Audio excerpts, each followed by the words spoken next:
So this movie reminds me of a high-concept romantic comedy from the 80s. If a high-concept romantic comedy from the 80s gained sentience, was aware that it was a high-concept romantic comedy from the 80s, and just was turning into the skid. This is Romancing the Stone and the Jewel of the Nile, if Romancing the Stone and the Jewel of the Nile were completely self-aware.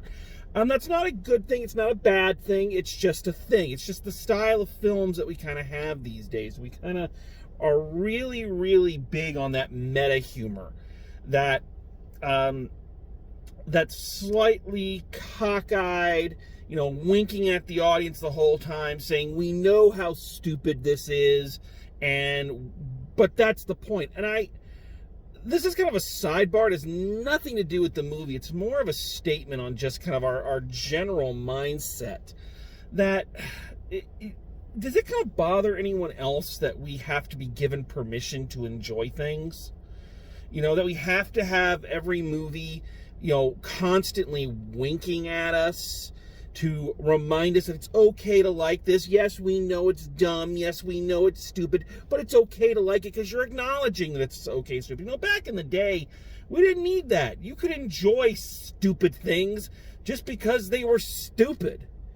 Half the things that we fell in love with as kids, my generation and all that, we did and acknowledge that they were stupid. Why do you think Transformers the movie is still a cult classic? It's just, why do we constantly have to give ourselves permission to enjoy stupid things? Stupid things are fun. We need gritty reboots, or we need constant, reassurances to the audience that it's okay. I don't know. I digress. It's a long intro. It's a long way to get into this, very charming and enjoyable, crazy little movie. Not little. This is not a little film. This is clearly an expensive movie. This is a film that that the studio is really, really trying to recoup some of its money on. I don't know. The marketing on this one has been aggressive. A lot of the films I review for this channel are films that no one's ever heard of, or there's been very little press on, and then you get like the big blockbusters. This is one that, let me give you an example.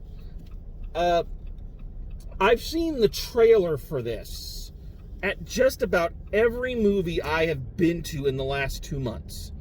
Just about every movie I've been to has shown a trailer for this film.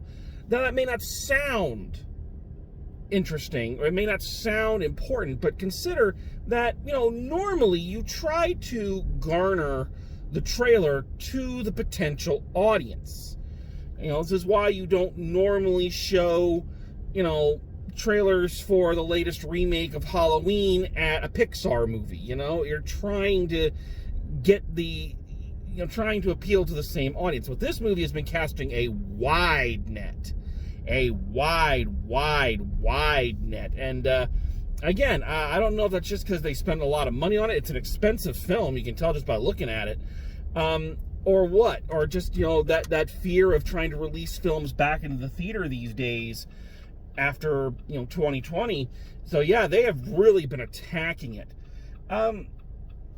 So I don't feel like I have to give my old catchphrase of if you haven't heard of this one, because I'm pretty sure you have, but just in case, here's what's going on. So Sandra Bullock plays a reclusive romance novelist who is just so done with life because her archaeologist husband had passed away 5 years earlier. She just wants to stay home. She doesn't want to go out. She doesn't want to go on the book tour. She's lost all passion for her books. And she has used some of her late husband's research as the basis for this latest novel of hers. She's forced to go on a book tour by her publisher along with her somewhat dim-witted but good-looking, your basic male bimbo of a cover model, very much in the Fabio mold. For those who remember Fabio back in the late late 80s, early 90s, played by Channing Tatum. Well, she doesn't want to do the tour, but after the first stop, she is kidnapped by Daniel Radcliffe, of all people, because he has actually been looking for the lost city that her husband was researching, and he found the clues in her book. He needs her help to find it. Channing Tatum comes to rescue her. They get lost in the jungle, and it becomes a chase with hijinks and wackiness. So there you have it. Like I say, very high concept. And I bitched a little bit about the somewhat tongue-in-cheek method of the humor, but that being said, and that being true, I can't deny that it didn't work. I can't deny that this wasn't a fun movie. And I think it's a fun movie because of several different factors. I feel that, like I say, the self-awareness does kind of work in its favor. It's aware of what it's doing, and it's trying to, again, I don't know if this is a good thing or a bad thing that we constantly have to remind audiences that it's okay to laugh or acknowledge that something's stupid and not real. But there it is. By kind of leaning into that, it allows for the humor to go very broad and allows them to do a lot of different things with the situation. They're able to have fun with the concept, which again is good. They're not afraid of the concept. It's not like the Batman, which is so afraid to be based on a comic book, that it has to go uber dark. This one's not afraid of its humor. And it's, I also have to give it big ups to this movie for avoiding a lot of the shortcuts. Like, I'm always very cautious going to comedies these days. Anybody who's watched my reviews for any period of time, knows this. Because I know that eventually they're going to give in to the easy joke. And I don't feel like they ever do. There's no shit jokes in this one. There's no joke about anybody puking. None of that happens. The closest they get is, of course, the scene from the trailer where she's picking leeches off of Channing Tatum's ass, which, I think they handle about as well as you can. It's a decent enough bit. But they have a lot of really good little bits. I think, I don't know if I like Sandra Bullock and Channing Tatum as an on-screen couple. I can't decide if they have chemistry or not. I think they have comedic chemistry.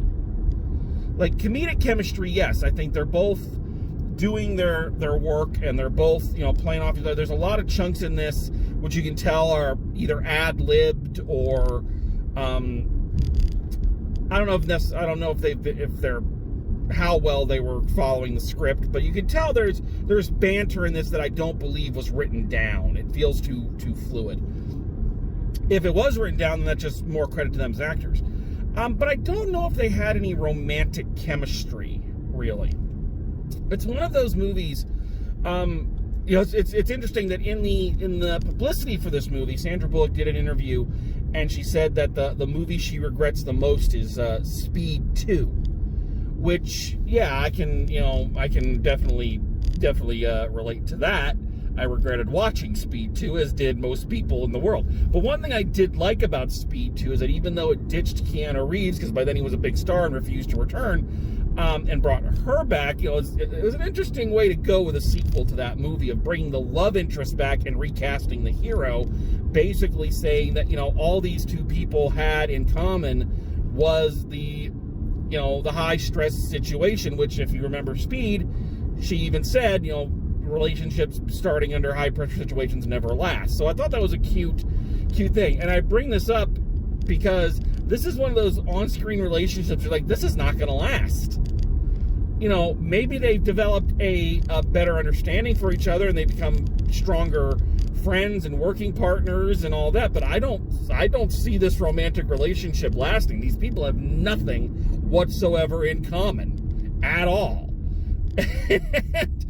And I don't know if that ruins the romantic comedy aspect of it for anybody, but it was something I was having a bit of a difficult time with, just because I don't feel like their characters had any kind of romantic chemistry at all. But it's not to say that any of them are bad in this, and quite the contrary. The acting is pretty superior for this fare. This is Sandra Bullock's bread and butter. The romantic comedy is where Sandra Bullock has always been at her best, and you can see that she is just very comfortable in it. She's the vet here, and she is clearly the crown jewel of the cast, and everything else is built around her. She's like a good quarterback on a football team. She's calling the action. Everyone else is doing their job, but she's at the center, and as long as she's moving, then you're going to go down the field and score. I don't know where any of that came from, sorry. So she's doing her Sandra Bullock thing. Yes, it's the thing we've seen her do in a lot of other movies. She's basically playing the Sandra Bullock character. But you know what? If it ain't broke, don't fix it. Everybody goes back to their moneymaker at some times. Clint Eastwood played Clint Eastwood in just about every movie he's ever been in. No one gives him shit for it, except me. So, yeah, I think go. And, she's a powerful lead. She's a fun performer. She makes everything feel spontaneous and new and energetic, and that's great. Channing Tatum, it took me a while to warm up to him in this movie. It's taken me a while to warm up to Channing Tatum in general. I still maintain that Channing Tatum, Bradley Cooper, and Ryan Gosling are the same person because they are all just very, very bland actors. They're just very bland. They're generic looking, they're generic acting, and they just never stand out. I will not say that Channing Tatum is a bad actor. I don't believe that, because I really loved him in Logan Lucky. And where I think Channing Tatum's strength lies is he's better as an ensemble worker. He's better working in a cast where there's no star, but he is giving energy and giving someone else for the other actors to play off of. And in that, he's a very giving actor. He's very good at that. But have a name above the title kind of actor, I don't feel like that's ever been his bailiwick. I know that's what they want to make him, but I don't think that's where his strength truly lies. I really don't. So as such, it took me a while to kind of get to warm up to him in this movie. I eventually did, and I think he had some good moments and some funny bits. Especially in the beginning, again, with the self-awareness, and again, they did this in the 80s movies too. He's playing a character who is like literally, you feel like he's too stupid to be alive. There's a difference between being a fish out of water, taking a city person and dropping them into the jungle and watching them have to cope, and having a character who is so dim, or seemingly so dim. Like, it's just, you're like, okay, how have you made it to this stage of life like this, So, yeah, I don't know. His character is kind of the weak spot of the film. Not so much him. I think he's decent enough in the role. And again, he's a very giving actor, so he and Sandra Bullock, as a comedy team, work very well. But again, as a romantic couple, I just don't think he's in that ballpark. I just don't. So it's a weird thing where I enjoyed the performance, but I didn't enjoy the performance. But the performance was enjoyable enough. It complimented Sandra Bullock's, and it got the job done. That's the important thing. The true MVP of this movie is definitely Daniel Radcliffe as our villain. He is, oh God, you can just tell he is having a ball doing what he is doing. Daniel Radcliffe is in that same boat as Robert Pattinson and Kristen Stewart. They're known for kind of one character. They've been known for that one character for so long, for good or ill. I mean, most people praise Daniel Radcliffe's performance in the Harry Potter movies versus Pattinson and Stewart's turn in the Twilight films. But either way, all three of them have just been doing everything they can to get away from that.